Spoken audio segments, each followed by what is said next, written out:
దర్శకుడు కొరటాల శివ తమిళ్ శంకర్ టైపులో మన తెలుగులో ఎదుగుతాడు అనుకున్నారు. మిర్చి, శ్రీమంతుడు, భరత్ అనే నేను, జనతా గ్యారేజ్ ఎలాంటి సినిమాలు నిప్పులు చిమ్ముకుంటూ నింగికి ఎగిసినట్లే ఆచార్య సినిమాతో నేలకు దిగిపోయారు. సరే, ప్రతి ఒక్కరికి ఏదో ఒక పాయింట్ దగ్గర ఫెయిల్యూర్ వస్తుంది. దాన్ని అధిగమించి మళ్ళీ ఫామ్ లోకి వస్తారు.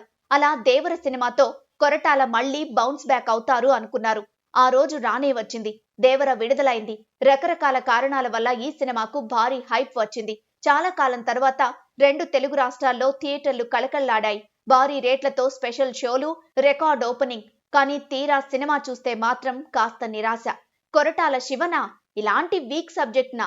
ఇలాంటి డైలాగులా? ఇలాంటి పాత్రల చిత్రీకరణ? ఇలాంటి సన్నివేశాలా అనిపించక మానదు.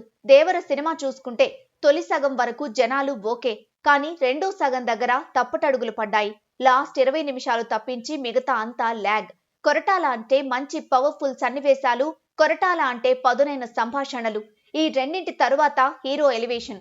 కానీ దేవర సినిమాలో హీరో ఎలివేషన్ వరకు కొంత వర్కౌట్ అయింది. కానీ మిగిలిన రెండింటి విషయంలో మాత్రం కాదు. సినిమాను దేశంలో వరల్డ్ కప్ దగ్గర మొదలుపెట్టి అసలు అదేమైంది అన్నది చూపకుండా ముగించారు. కానీ ఒక ఉత్కంఠ విషయంతో సినిమాని మొదలుపెట్టి దాన్ని ఓ కొలిక్కి తేకుండా సినిమాను ముగించడం అంటే రచయిత లేదా దర్శకుడి వైఫల్యం అనుకోవాలి. రెండో భాగం ఉన్నా దానిపై ఇంట్రెస్ట్ ఉండేలా మొదటి భాగాన్ని ముగించాలి. కానీ దేవర క్లైమాక్స్ పై ఫ్యాన్స్ నుండే మిశ్రమ స్పందన ఉంది. ఇంకో మైనస్ ఏంటంటే పాటలు, వాటి ప్లేస్మెంట్. ఎలాంటి సబ్జెక్ట్ తీసుకున్నా మంచి పాటలు, వాటి ప్లేస్మెంట్ల విషయంలో పర్ఫెక్ట్ గా ఉంటాయి కొరటాల సినిమాలు. మిర్చి నుంచి ఆచార్య వరకు కూడా ఇది కనిపిస్తోంది. కానీ దేవర విషయంలో ఇది మిస్ అయింది. ఒక్క చుట్టమల్లే సాంగ్ తప్ప మిగతావేవి ఆకట్టుకోలేదు. ఒక పాటనైతే సినిమా నుండే లేపేశారు. అంటే దాన్ని ఎక్కడ పెట్టాలో కూడా తెలియనంత వీక్ స్క్రిప్ట్ రాశారు కొరటాల. కాకపోతే డైలాగుల విషయంలో కాస్త సక్సెస్ అయ్యారాయన. ఇలా అన్నింటిలో సగం సగం పనిచేసి పూర్తి స్థాయి పట్టు అయితే ప్రదర్శించలేదు కొరటాల. అంటే కొరటాలలో ఇంకా తడి ఉంది, కానీ సరైన సబ్జెక్ట్ దొరకాలి.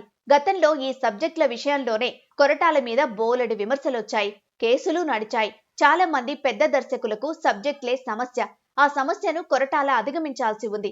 దేవర 2తో అయినా తన మార్క్ చూపిస్తాడేమో చూడాలి కొరటాల.